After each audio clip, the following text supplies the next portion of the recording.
leen ak jàmm mbokki internet yi safoo di seetaan Buzz M TV Sénégal ci seen journal des patriotes.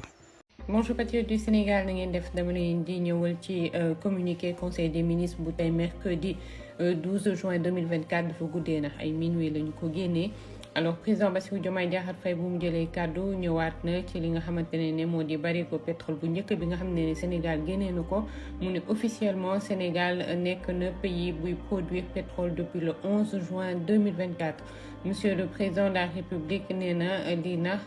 xew-xew bu rëy la ci histoire u Sénégal ndax léegi ndax mën nañoo jublu ci li nga xamante ne moo di souveraineté énergétique. Président de la République félicité na bu baax li nga xamante ne moo di gouvernement bi surtout ndax ministre de l'énergie, du pétrole et des mines mais tamit groupe Petrosen ak tamit partenaire bi di Woodside Energy pour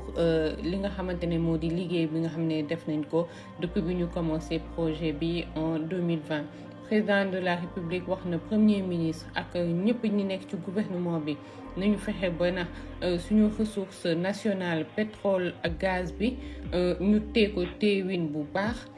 lépp leer nañ su ko defee nax ñi nga xamante ne ñooy génération bi fi nekk tey mën cee jëriñu mais surtout génération bi nga xamante ne moo war a ñëw. Président de la République ñëw na tamit ci li nga xamante ne moo di dund bu cher bi ndax nee na gis na ne lii daal mooy li gën a soxal suñu compatriotes yi nga xamante ne ñoo di sénégalais yi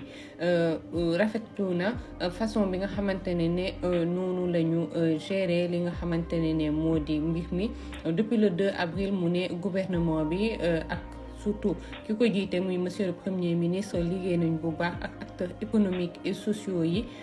pour que ñu mën a gaaw teg ay solution pour mën a dimbali ñi nga xam te ñoo di sénégalais yi pour wàññi leen dund bi mais aussi fexe ba ñu am pouvoir d'achat maanaam làmm seen poche daj dara daal di jënd li ñu bëgg a jënd.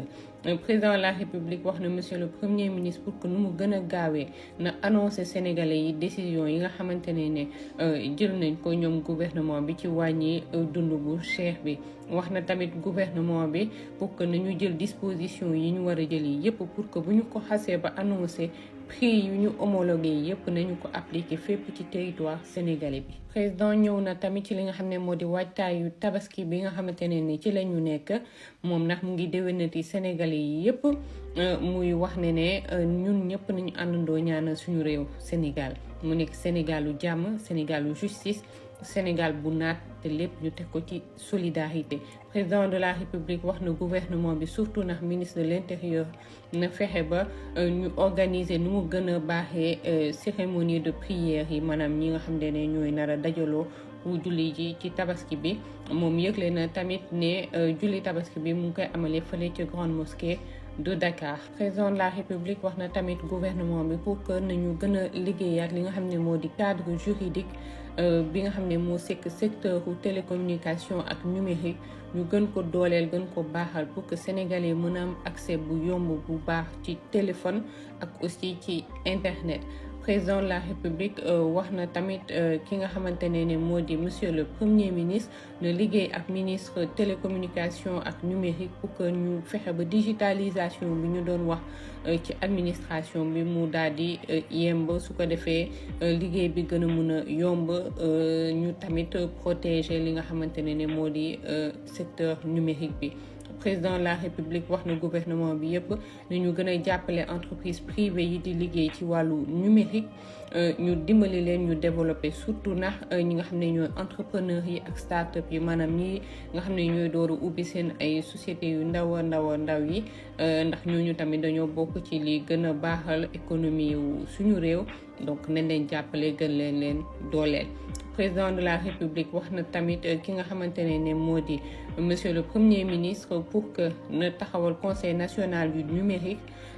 ñu mën a liggéey ak ay partenaires wala sax ñu teg fi partenariat public privé lépp nag ngir mën a baaxal suñu économie numérique bi ndax dañoo soxla tamit souveraineté numérique moom lu mu wax rek ni souveraineté. Président ñëw na tamit ci li nga xamante ne moo di nan la ñuy gérer suñu patrimoine archives nationales yi donc loolu nee na daf ko amoon solo lool donc nañu teg benn programme national pour nu ñuy gën a conserver li nga xamante ne mooy suñu archive ñun réewu Sénégal loolu ndax moo waral ñu war a teg bibliothèque nationale bibliothèque régionale yu bëri ak ay bibliothèque départementale te loolu ñu def ko liggéey ci ak ministère yi ak ñi nga xamante ne ñoo nekk ci secteur public bi ak para public bi. Voilà, président de la République lii la wax bi mu paree nag monsieur le premier ministre jël na kàddu mu ñëwaat na ci pétrole bi nga xamante ne Sénégal commencé na ko produire mu ne moom dafa bëggoon rek fàttali benn article bu nekk ci biir constitution wu Sénégal buy wax ne suñu ressources naturelles yi peuple sénégalais bi moo ko moom maanaam lépp lu ñu am luy jóge ci suuf si ak si géej gi Sénégal ñoo ko moom. donc mu ne loolu moo tax nag ñun dañoo war a utiliser loolu noonu pour mu gën a yombal dundinu sénégalais yi donc mu ne lépp loo xamante ne gouvernement bi daf ko war a def pour xoolaat lépp luy nga xamante ne mooy liy ñëw te muy jóge ci ressource Sénégal dinañ ko def pour que sénégalais yi mën cee profiter ci seen biir société ci seen koom-koom ak ci environnement bi. Monsieur le premier ministre ñëw na tamit ci li nga xam ne moo di dund bu cher bi mu ne nag ginnaaw bi ñu waxtaanee ñëpp ñu war a waxtaanal jël nañu ay mesures mu ne nag suba dinañu ko joxe suba jeudi 13 juin dinañu rendre public lépp luy décision yu ñu jël lu concerné dund bu cher bi mu nekk ci li ñu consommer chaque jour ay produits ay services wala sax mbirum nu ñu yombalee accès au logement maanaam dëkkuwaay yi. Voilà, monsieur le premier ministre wax na tamit ne dinañu def li nga xamante ne moo di conseil interministériel wax ci projet hydraulique yi ak aussi projet yu ñuy amal ci wàllum infrastructure portuaire ak maritime. Voilà, premier ministre bu mu pare nag yeneen ministres yi jël nañ ku nekk wax li nga jot a def ak lu ñu la dénkoon li aussi fan nga ci tollu ci nomination yi nag monsieur le président de la République moom lu mu nommé mooy secrétaire général adjoint au gouvernement nommé na ci ñaar mais surtout nommé na tamit ay DAGE nommé na tamit ay inspecteurs ak ay inspecteurs des affaires administratives et financières.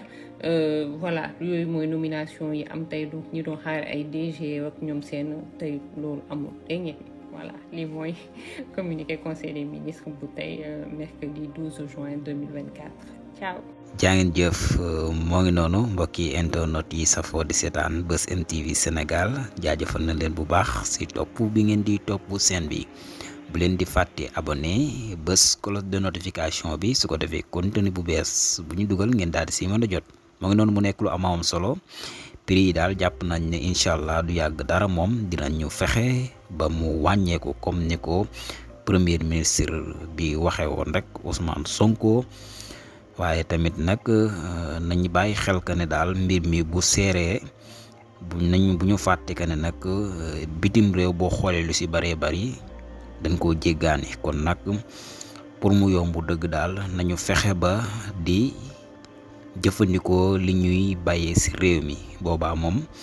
wàññeeku ko prix yi dina mën a yomb lool ak lu mën di xew moom dinañ def seen kéemtalaay kàttan nag ba daal di wàññi prix yi. premier ministre Ousmane Sonko kàddu yi ni mel nag yëkkati woon na ko bi nga xam ne nag doon na jàkkaarloog jeunesse sénégalaise ñi nga xam ne nag ñoo di patriotes yi mu nekk lu am solo.